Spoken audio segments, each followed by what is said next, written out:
मेरे साथ इस वक्त कमलजीत कौर साहिबा हैं, जो कि एक सोशल वर्कर हैं और पिछले 45 साल से वो समाज की सेवा कर रही हैं मुख्तलिफ सेगमेंट के में। और मैं इनसे पूछूंगा इनकी जिंदगी के बारे में कि ये 45 साल कैसे गुजरे।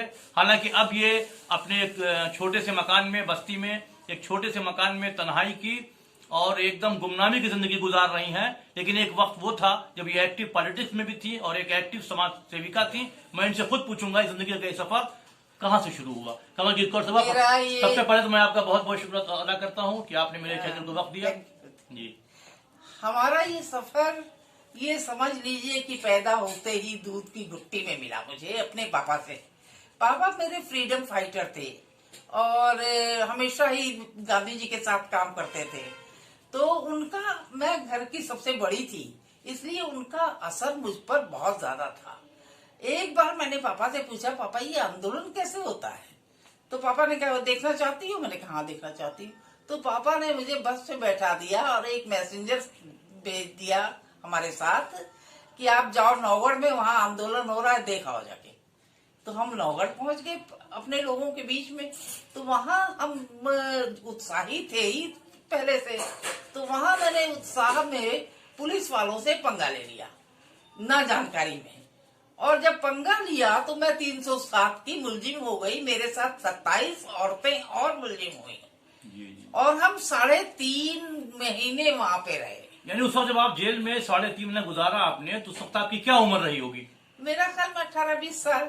यानी 18-19 साल की उम्र में आपको 3.5 महीने की जेल हो गई, वो भी 307 में। 307 में। फिर आगे क्या? वहाँ का सुपरिटेंडेंट कहता था, छोटी सी लड़की कैसे खाना खाएगी, कैसे रहेगी? बेटा मैं तुम्हारे लिए घर से खाना भिजवाता हूँ। मैंने कहा नहीं, जो औरतें मेरे साथ आई हैं, मैं जो वो खाएंगी वैसे ही रहूंगी, वही खाना खाऊंगी। 3.5 महीने गुजारने के बाद मैं वापिस आई बाहर जेल से।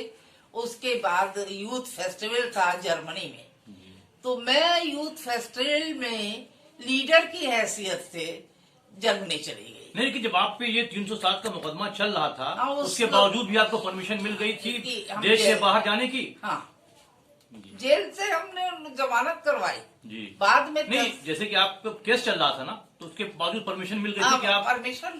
परमिशन तो मिल ही गई। मिल गई थी जी। हाँ मिल गई। फिर आप जर्मनी गई? जर्मनी गए। जर्मनी में हमको सी ऑफ करने आई उस वक्त की प्रधानमंत्री इंदिरा गांधी जी, एयरपोर्ट पे जी। तो उन्होंने हमसे पूछा, तुम कहाँ से हो? वही बहुत छोटी हो, जर्मनी जा रही हो? मैंने कहा मैं बस्ती से हूँ, उत्तर प्रदेश से। तो कहने का वही लड़की तो नहीं हो जो 307 में जेल गई है? मैंने कहा हाँ हूँ तो वही।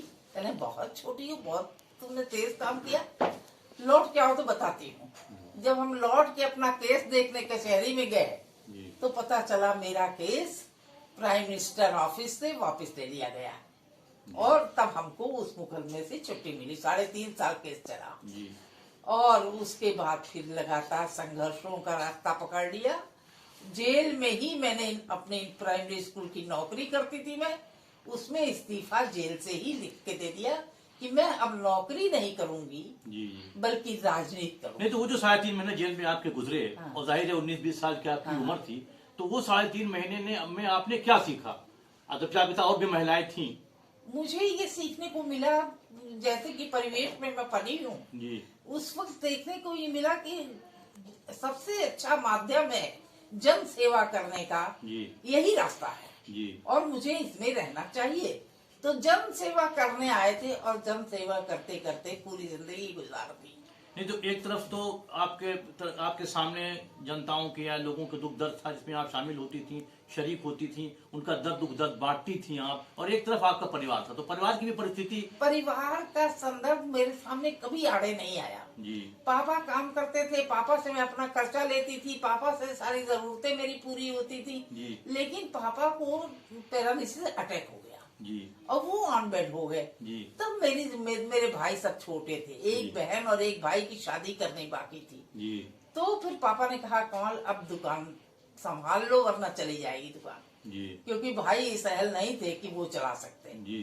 तो मैंने दुकान संभाली, अपनी बहन की शादी की, अपने भाई की शादी की और पूरे घर का ठेका लेके अभी तक यानी चला। आपका जो स्ट्रगल था, हाँ। आपकी जो जिंदगी से उसमें ब्रेक जद्दोजहद लग थी, गया, उसमें ब्रेक लग गया। वो जो आपकी जो एक्टिविटीज थी, जो बाहर आप काम कर रही थी, कम हो गई, वो कम हो गई, लेकिन कम। आपकी दो तरफा जद्दोजहद थी। हौसला ना तब हारी थी, ना हौसला आज हारी हूँ। आज तो ये पूरी जिंदगी आपकी सिर्फ समाज सेवा में, समाज लोगों सेवा काम में आने चली, में हाँ। गुजर गई। तो अब इस मुकाम पे आके आज के यूथ को, जो आज का यूथ आ रहा है पॉलिटिक्स में या समाज सेवा में, उसको आप क्या संदेश देना चाहेंगे? मुझे ये लगता है कि यूथ हमारा भटक गया है। जी, है ना, यूथ भटक गया है। पहले लोग आते थे सेवा करने के लिए, जी, अब राजनीति अपनाते हैं इसलिए कि हमारा जरिया मार्ग बन जाए, जी, है ना। तो जी। अब बड़ा मिशन, बड़े मूल्य उनके सामने नहीं है। जी, हम लोग आए थे तो बड़े मूल्यों को सामने रख के आए थे, जी, जी, भगत सिंह की बात सामने रख के आए थे। जी, लेकिन आज का यूथ, जब वो जो घर का सबसे निकम्मा बच्चा होता है, नालायक, जी, उसको माँ बाप भी कहते हैं जाओ भैया राजनीति ये करो तुम। जी।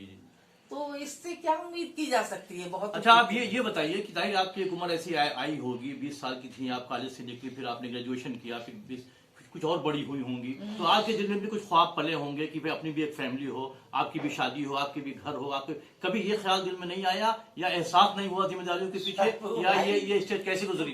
बहुत प्यारा सवाल किया आपने। जब आदमी किसी चीज में रम जाता है, जी, जैसे साधु धूनी में रंग जाता है, धूनी रमाता है, जी, तो उसको दुनिया की कोई चीज दिखाई नहीं पड़ती। जी, वैसे ही मैंने किया था। जी। मुझे कभी अपने बारे में शादी के बहुत ऑफर्स आए, इसमें दो राय नहीं, जी। लेकिन मैंने शादी के लिए कभी अपने आप को तैयार नहीं पाया। घर वालों ने कोई प्रेशर नहीं डाला? घर वालों ने कहा जैसा तुम चाहो वैसा करो, जी, तुम जिस कास्ट में चाहो उस कास्ट में बता दो, हम लोग शादी करते हैं। जी। लेकिन हमारा कभी मन ही नहीं किया इस झंझट में फंसने का। अच्छा, ये बताइए, फिर जब आपने समाज सेवा शुरू किया, तो जो आज के दौर में बहुत सारे समाज सेवा संगठन काम कर रहे हैं, तो इन समाज सेवी संगठन में आप देखती हैं कि बहुत सारे ऐसे हैं जो सिर्फ नाम के लिए या अखबारों में फोटो छपने के लिए ही काम करते हैं। तो आप आज की जो समाज सेवी संस्थाएं हैं, उनको आप क्या पैगाम देना चाहेंगी कि किस तरह से काम किया जाए, किस तरह से सेवा किया जाए? मैं उनसे कहूंगी, आज की जनरेशन से, नहीं, आज की जो समाज सेवी संगठन है, समाजवादी असल में इसको भटकाव का शिकार गवर्नमेंट ने बनाया थोड़ा सा, उसके साथ एनजीओ जोड़ दिए, उसके साथ पैसा इन्वॉल्व कर दिया, जी, जिससे यूथ भटक गया। जी, जब हम लोग आए थे तो कुछ दे के आए पार्टी को, जी, है ना, राजनीति में आए या समाज सेवा में आए तो समाज को कुछ अर्पित करके आए। नौकरी छोड़ी, एक सेकंड नहीं लगा मुझे, जी, जी, है ना। लेकिन आज का यूथ नौकरी लेने के लिए कुछ भी करने को तैयार है, जी, तो वो भटका हुआ है। आज की पीढ़ी भटक गई है अपने रास्ते से। उसको पुराने लोग थोड़ा और मैच्योर करें, थोड़ा और शिक्षा दीक्षा उनकी पक्की करें, ताकि वो सही मिशन के साथ जुड़ के देश का काम आ सके। अच्छा, अब इस पड़ाव पे, जिंदगी के इस पड़ाव पे आके, जबकि आपकी उम्र आप बता रही थी कि 65 साल की हो हाँ। चुकी है, जिंदगी के इस पड़ाव में अब जाहिर है 65 साल की उम्र हो गई है और इस उम्र में बहुत ज्यादा भागदौड़ नहीं हो सकती, तो कोई ऐसी इच्छा, कोई ऐसी ख्वाहिश है जो अभी दिल चाहता है आपका कि वो पूरी हो जाए? मेरा दिल ये चाहता है मैं मरते दम तक कुछ ना कुछ करती रहूं। मैं डेड होके जीना नहीं चाहती, जी, है ना। कुछ ना कुछ करने की तमन्ना मेरी आज भी है, चाहे वो किसी भी रूप में हो, लेकिन समाज से जुड़ा हुआ काम हो। बहुत बहुत शुक्रिया आपका। मैं शोएब रहमान, इत्तला न्यूज।